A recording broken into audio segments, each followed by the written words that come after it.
warahmatullahi wabarakatuh. Senang sekali saya Reni Kusuma bisa menjumpai sahabat Zakat TV semua di program Sehati Sehat Islami. Dan kali ini saya akan mengajak sahabat untuk berbincang mengenai bahaya dan manfaat kopi. Pasti sebagian besar dari sahabat sangat menyukai kopi, bahkan juga mengkonsumsi kopi setiap hari. Nah, apa bahaya dan manfaatnya? Tapi sebelumnya kita lihat dulu tayangan berikut ini. Kopi adalah salah satu minuman yang paling banyak dikonsumsi oleh orang di dunia saat ini. Secangkir kopi biasanya selalu menjadi minuman utama dalam keadaan santai ataupun dikala sedang menangani pekerjaan sehari-hari dan juga menjadi menu utama dalam pertemuan bisnis. Dan ini seakan sudah menjadi tradisi dan hobi tersendiri bagi mereka para penggemar kopi. Kalau kita ingin mengenal lebih dekat minuman hitam pekat beraroma sedap ini, tentunya akan banyak bukti bahwa memang minuman ini mampu memberikan cita rasa unik bagi para penikmatnya. Tak sedikit orang yang kecanduan akan nikmatnya cita rasa sedap kopi karena kandungan kafeinnya. Kafein adalah senyawa kimia alkaloid yang dikenal sebagai trimethylxanthin dengan rumus molekul C8H10N4O2 dan jumlah kafein yang terdapat dalam kopi sebesar 1 hingga 1,5%.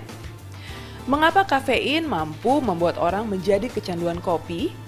Kafein bekerja dalam tubuh dengan mengambil alih reseptor adenosin dalam sel syaraf yang akan memacu produksi hormon adrenalin.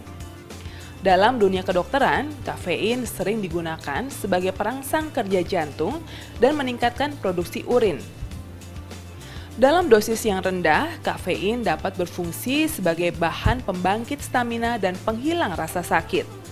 Kafein tidak memperlambat gerak sel-sel tubuh, melainkan kafein akan membalikan semua kerja adenosin sehingga tubuh tidak lagi mengantuk, tapi muncul perasaan segar, sedikit gembira, mata terbuka lebar, jantung berdetak lebih kencang, tekanan darah naik, otot-otot berkontraksi, dan hati akan melepas gula ke aliran darah yang akan membentuk energi ekstra.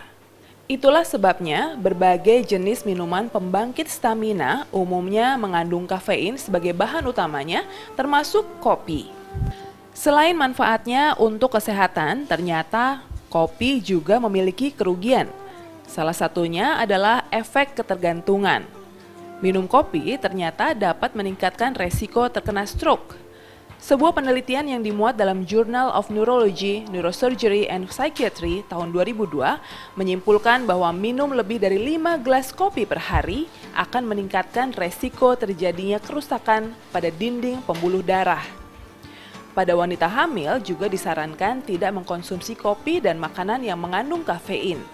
Hal ini karena kafein dapat meningkatkan denyut jantung. Pada janin dapat menyerang plasenta dan masuk dalam sirkulasi darah janin. Dampak terburuknya bisa menyebabkan keguguran. Nah sahabat, sekarang saya akan mengajak sahabat untuk bertemu dengan dokter yang kompeten menjelaskan tentang kopi. Dr. Naf'an Akun Kuliah. Yuk, kita lihat yuk kemana yuk. Halo dokter. Dokter mau ganggu aku dari Sehati Sehat Islami. Sekarang mau ngobrol bentar ya dokter tentang kopi. Iya, boleh. Boleh ya? Iya. Kita ke situ aja yuk biar dok duduknya enak. Dokter, ini kan aku pengen nanya-nanya soal kopi dok. Siapa sih yang nggak suka kopi? Pasti sebagian besar orang juga suka kopi gitu kan dok ya. Kalau dokter penggemar kopi nggak? Saya kadang 1 cangkir sehari. 1 cangkir sehari. Sebenarnya kalau kopi itu ada batas konsumsinya nggak sih dok? Tidak cuma kopi mbak ya, jadi semua obat ataupun makanan kalau berlebihan itu tetap mengganggu kesehatan. Contohnya kopi itu yang dianjurkan cuma 80 mg. 80 mg? Iya.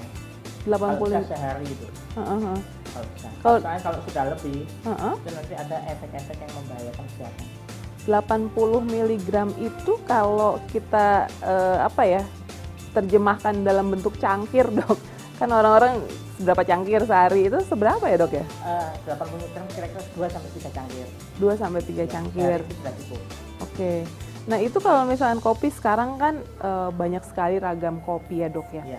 Nggak cuman kopi yang murni, tapi juga ada kopi yang memang sudah diberi label instan gitu. Ya. Itu kalau menurut dokter gimana ya? Ya, jadi tetap aja kopi itu tetap mengandung kafein. Kafein itu yang kalau berlebihan itu akan mengganggu kesehatan. Walaupun ada banyak juga manfaat-manfaatnya. Misalnya manfaat untuk mencegah kanker itu bisa kopi. Mencegah stamina yang loyo juga bisa. Tetapi kalau berlebihan itu tadi malah membuat insomnia, malah membuat jantung berdebar. Iya. Kadang kan orang pengen minum kopi langsung 3 biar langsung fresh gitu kan. Ada yang satu cangkir besar gitu. Gitu kan. Iya. Istilah kedokterannya palpitasi. Apa? Palpitasi. Itu juga nanti ada efek yang lain, banyak kencing Mbak. Jadi kita sering kencing. Tapi yang paling berbahaya itu meningkatkan kadar kolesterol dalam tubuh. Jadi pembuluh darah itu nanti seolah-olah mengental. Timbul timbunan plak-plak di kalau sampai mencapai jantung, timbul penyakit koroner, kematian. Nah, sekarang juga banyak, tapi bukan berarti bahwa dampak kopi itu negatif terus ya dok ya. Jadi ada juga pasti manfaatnya kan, manfaat positifnya gitu. Ada juga manfaat positif itu ya tadi yang saya bilang, mengurangi kanker kolon, batu empedu, meningkatkan stamina tadi ya, kemudian membantu mempertahankan fungsi kognitif. Pada orang-orang usia lanjut itu kan kadang fungsi kognitif sudah mulai menurun. Kadang mudah tidur. Nah itu kopi bisa membantu, dalam penelitian itu ada. Gitu. Artinya apa? Berarti kalau misalkan untuk yang sudah berusia lanjut gitu ya, itu bisa dibantu dengan terapi kopi atau bagaimana dok? Bisa, asalkan tetap sesuai dosisnya itu. Jangan sampai lebih. Iya. Nah ada anggapan juga dok ya, kalau kopi itu tidak baik bagi yang penderita asam lambung tinggi atau mah, apa betul dok? Ya betul itu. Jadi kopi itu juga merangsang pengeluaran asam lambung, Mbak. Jadi kalau asam lambung meningkat, kondisi lambung kosong, otomatis efeknya melukai sel-sel lambung. Jadi malah perih, malah kadang sampai yang sudah parah itu muntah darah. Artinya memang kopi tidak boleh dikonsumsi oleh penderita mah ya? Asam lambung tinggi tidak boleh, mungkin dibatasin kali dibatasi ya dok ya? Tergantung seberapa parah penyakit lambung tersebut. Baik. Seperti misalnya di rumah sakit ini kan penyakit lambung itu macam-macam, ada yang cuma ringan, perhitung, ada yang sampai di endoskopi. Ada banyak luka-luka di lambung, itu yang nggak boleh. Itu nggak boleh. Oke dokter, kita tahan dulu ya, masih banyak nih pertanyaan tentang kopi. Oh iya boleh. Ya tapi tentunya sahabat Zakat TV kita akan kembali setelah yang berikut ini.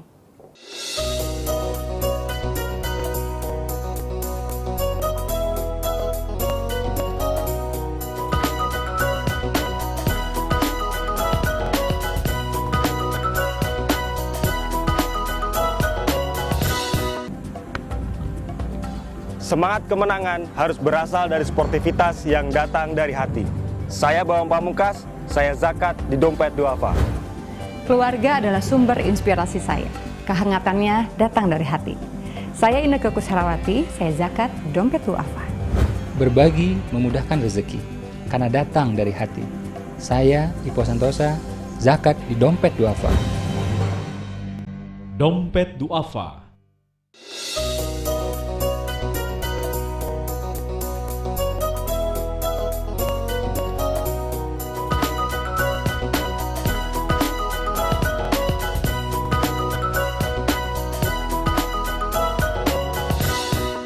Kembali lagi di Sehati Sehat Islami masih dengan Dokter Akun dan membahas soal kopi dan manfaatnya. Dokter, kalau misalnya kita melihat pro dan kontra tentang kopi dok, ada kandungan kafein kan di dalam kopi itu yang sebenarnya juga membuat kita seperti dikatakan kecanduan dok. Itu sebenarnya betul kecanduan kah atau? Kecanduannya itu kemungkinan dari fungsi kafeinnya itu Mbak ya. Soalnya juga ada fungsi yang bermanfaat tadi, yang bukan kafein, yang misalnya antioksidan, terus yang juga membantu mengurangi diabetes mellitus, diabetes yang tipe 2 tapi ya. Tipe 2, iya. Ada 2 tipe nih diabetes mellitus. Nah yang kafein tadi itu menggeser fungsi adenosin dalam tubuh. Di dalam tubuh itu ada namanya adenosin. Iya. Adenosin itu dikeluarkan ketika orang butuh istirahat, Oh ya, dipacu untuk istirahat. untuk istirahat. Nah, kafein itu menggeser posisi itu. Jadi tubuh tidak lagi lelah, tapi makin semangat. Jadi kayak membangkitkan stamina ya dok Iya, ya? stamina itu yang bikin ketagihan tadi. Oke. Padahal kalau kelebihan malah timbul saking semangatnya berdebar. Nah dokter tadi menjelaskan soal yang diabetes tadi dokter. Mungkin untuk sekedar mengingatkan saja sahabat di rumah ya, diabetes tipe 2 itu yang seperti apa yang bisa membantu terapinya dengan kopi ini dok? Ya, jadi di dalam kopi itu ada kandungan yang bisa memacu metabolisme dalam tubuh. Jadi memicu insulin. Insulin itu untuk mengubah glukosa menjadi glikogen. Jadi menurunkan kadar gula dalam darah. Kalau diabetes yang tipe 1 itu kan memang insulin nggak ada. Insulin tidak ada. Nggak bisa dibantu dengan kopi, nggak bisa. Iya. Harus dibantu dengan insulin ya. Tapi kalau yang tipe 2 itu tadi ternyata meningkatkan metabolisme. Artinya badan pun sebetulnya masih bisa memproduksi insulin, tapi kopi memicu lebih. Iya, Betul ya dok ya. Betul, ya. Oke. Nah kalau misalnya ada beda dengan kopi, beda dengan teh gitu ya dok ya. Bisa nggak sih dok dijelaskan sedikit sebenarnya lebih baik mana kopi atau teh gitu? Karena kopi pun katanya kalau berlebihan juga tidak baik gitu. Di teh sendiri itu juga ada kafein, Mbak. Sebenarnya ada kafein ada juga kafein. ya. Perbandingannya begini, dalam satu cangkir itu kopi kira-kira ya ini ya, mungkin 80 mg. Kalau teh cuma 40. Oh, oke. Jadi kadang-kadang lebih sedikit. Cuma kalau dilihat dari manfaatnya, banyak manfaat ke arah teh. Tehnya lebih ke arah teh. Soalnya teh lebih banyak antioksidannya kan. Nah kalau misalnya kita tadi seperti yang kita sudah singgung dok, sudah banyak macam-macam kopi kan, Iya. ada kopi hitam, kopi kopi putih segala macam gitu kan, Kopi luwak. kopi atau bahkan kopi yang sudah diolah menjadi siap saji. Apakah dengan kopi yang sudah diolah ini manfaatnya pun akan berkurang atau tetap dok? Setahu saya tetap. Tetap Soalnya ya. di situ kan disebutkan kadar miligram. Jadi kita berpatokan pada miligram. Miligram kopi yang ada di dalam situ ya dok ya? Seperti halnya obat-obatan, kalau obat-obatan ini setara dengan misalnya amoxicillin, Iya. setara dengan amoxicillin 500 mg, ya itu memang dosis yang dianjurkan. Oke. Ya dokter, kalau kita berbicara soal kafein, sebenarnya dijelaskan sedikit saya dok, gimana sih cara kerja kafein dalam tubuh tadi? Ya, jadi misalnya begini Mbak ya, otak jaringan saraf kita itu sebenarnya kan bercabang bukan bercabang ya, bersambung-sambung. Ya betul. Nyambung. Setiap kali saraf membutuhkan aktivitas, ujung saraf ini mengeluarkan sebuah neurokimiawi, sebuah zat ya untuk memicu saraf sesudahnya. Nah itu lanjut seperti itu. Di kasus manusia sedang capek, butuh istirahat, itu dikeluarkan adenosin untuk memicu saraf selanjutnya. Nah ketika kita minum kopi, ini digeser sama kafein. Jadi bukannya malah istirahat, malah jadi stamina-nya semangat gitu ya dok? Mudahnya seperti itu. Nah ini kan lagi-lagi kopi juga identik dengan orang yang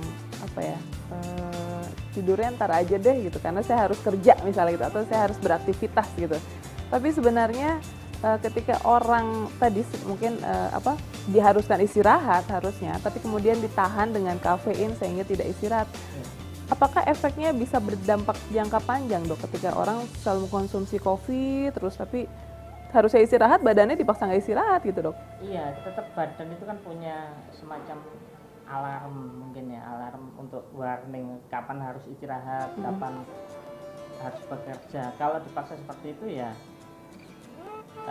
apalagi dosis melebihi takaran yang seperti saya sebutkan tadi, resikonya bisa sampai insomnia, susah tidur ya, malah ke arah gangguan psikis deh nantinya. Nah itu bahaya. Kolesterol naik, palpitasi tadi berdebar, terus banyak kencing, mengganggu sekali. Pokoknya efeknya mengganggu kalau sudah berlebihan. Kalau saya tertarik dengan palpitasi tadi dok gitu. memang ada orang yang tidak mendapatkan efek apa-apa ketika minum kopi. Tapi kalau saya sendiri ya, pengalaman saya sendiri, ketika saya minum kopi saya merasa berdebar-debar, jadi saya nggak berani minum kopi, Dok. Gitu. Itu apakah beda tubuh, beda ini juga, beda efek juga ya, Dok ya? Ketika kita bilang menyebut suatu produk, Mbak ya, kita tidak bisa terpaku pada kadar kafein yang berapa miligram. Soalnya ternyata banyak juga produk-produk yang ternyata ada tambahan zat kimia yang dilarang, makanya banyak yang ditarik ya. Pernah dengar juga kan ada kopi apa ditarik pasaran mengandung zat aktif. Itu kemungkinan yang dimaksud mungkin. Oh, oke. Artinya sebenarnya tubuh semua orang bisa menerima kopi, Dok. Iya. Jadi maksud saya untuk produk yang membuat berdebar sebaiknya dihindari. Oke. Baik, dokter, saya masih pengen berbincang-bincang lagi. Tapi kita lanjutkan lagi habis ini ya, Dok ya? Iya, boleh. Dan sahabat Zakat TV, jangan kemana-mana, saya masih akan kembali dengan Dokter Akun masih di Saati Sehat Islami.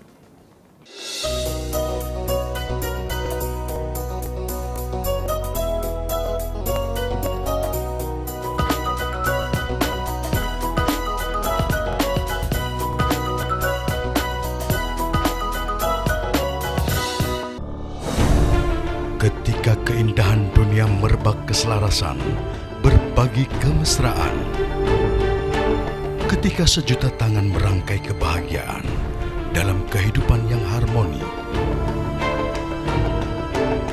Ketika zakat Anda wujudkan indahnya dunia.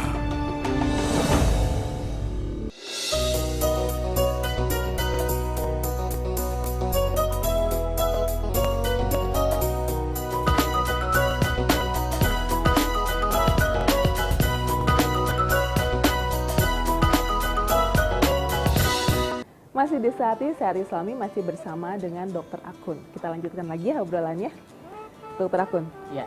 Sekarang saya pengen ngobrol tentang kopi dan wanita. Kopi dan wanita. Jadi sebenarnya adakah efek-efek kopi bagi tubuh wanita, kesehatan wanita, Dok? Ada beberapa penelitian ya. Mungkin ini tapi masih memerlukan penelitian lebih lanjut. Diinfokan juga mengganggu infertilitas, mengganggu kesuburan. Ada juga untuk wanita hamil ya, wanita hamil itu nanti juga mengganggu arus aliran darah yang ke janin. Ditakutkan janin efek-efek ke arah jantung itu jadi menimbulkan keguguran. Nah, ditakutkan ke arah situ. Itu juga ada penelitiannya. Artinya memang disarankan untuk wanita hamil tidak mengkonsumsi kopi, Dok? Iya, disarankan tidak. Jangan, justru jangan. Apalagi kalau yang suka kopi ya, Dok ya, itu pasti susah loh kalau misalkan menghentikan kopi. Nah, apakah memang benar ya, Dok ya? Tadi saya balik lagi, kafein itu memang jadi kecanduan gitu, Dok ya?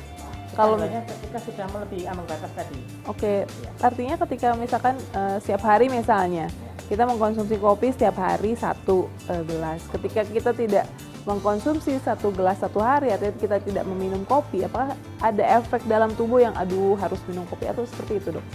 Karena itu tadi zat kimia yang adenosin digeser sama kafein, sehingga tubuh seperti menagih. Gimana nih kafein, mana nih kafein, seperti itu. Kalau enggak jadinya lemes kan. Padahal mungkin kalau misalnya tidak meminum pun sebenarnya tubuh bisa bekerja dengan ini ya, Dok ya, biasa gitu. Oke, Dokter, balik lagi soal kecanduan kafein gitu kan. Ketika sudah terbiasa mengkonsumsi 1 atau 2 gelas kopi sehari, badan sudah terbiasa menerima kafein untuk mendorong adenosin tadi gitu, untuk terus beraktivitas. Tapi ketika tiba-tiba kita stop, tidak minum kopi gitu, apa yang terjadi dengan badan? Jadi nagih atau gimana, Dok? Iya, jadi kesannya nagih ya. Padahal secara sugesti sebenarnya nggak apa-apa. Seperti yang saya alami sendiri. Saya kan mantan perokok. Jadi ketika saya tidak merokok itu saya seperti nagih, seperti loyo. Padahal itu mungkin dari efek nagih tadi. Tapi kan tubuh itu lama-lama menyeimbangkan. Oke. Jadi akan kembali ke seperti semua. Makanya dalam perokok itu kan kalau berhenti sehari itu efek badan seperti apa? 2 hari itu ada seperti apa? penjelasannya. Iya. Jadi artinya memang tidak masalah kita Tidak tidak masalah. mengkonsumsi kopi ataupun mengkonsumsi asalkan dengan batas takaran tertentu ya dok Iya ya. betul. Tadi dokter sempat menyinggung soal perokok. Perokok itu identik dengan peminum kopi juga. Apa betul begitu dok yang dokter tahu? Bagi saya enggak. Enggak, oke. Iya. Saya dulu merokok 10 tahun itu enggak pernah ngopi. Jadi karena saya juga saya sudah berusaha berhenti waktu itu. Jadi jangan digabungkan dengan kopi yang malah menyebabkan darah makin kental. Jadi ketika kita mengopi merokok itu darah kan makin kental, Mbak. Akhirnya darah kental itu apa? Sumbatan. Timbunan Betul. plak-plak koroner kena. Tiba-tiba gini, gitu kan. Kenapa nih? Itu kalau masih begini enak, kalau langsung Kalau udah gitu. Maksud saya ya. Iya, oke. Sekarang gini dok, kita tadi sudah bicara tentang tubuh dewasa, kemudian wanita. Kalau anak-anak dok, Ya. anak-anak itu sebenarnya boleh atau enggak sih mengkonsumsi kopi? Itu tadi Mbak, ditakutkan adanya peningkatan kolesterol ya. Apalagi anak-anak yang obes. Oke. Katanya resiko pembuluh darah. Jadi kopi itu kan resiko pembuluh darah. Jadi bisa dikatakan untuk anak-anak sebaiknya jangan. Ya, Nah, usia berapa manusia atau kita bisa mengkonsumsi kopi, dok? jadi yang saya bilang dosis 80 mg itu takaran untuk dewasa, Mbak. Untuk dewasa. Jadi ketika kita bicara anak-anak, mungkin kalau ditakarkan sesuai berat badan, kemungkinan insya Allah enggak apa-apa. Oke, gitu. Tapi memang lebih baik tidak ya dok? Iya, lebih tidak. Oke, dokter ada nggak tips untuk buat sahabat-sahabat di rumah gitu mengkonsumsi kopi yang sehat? Ya. Itu tipsnya apa dok? Iya, mengonsumsi kopi yang sehat itu jangan lebih dari 2 cangkir deh. Ya, itu mendingan lebih gampang deh. Ya. Jangan lebih dari 2 cangkir. Ya. Terus kopinya, jenis kopinya dok? Jenis kopi enggak masalah ya. Nggak masalah ya? Iya.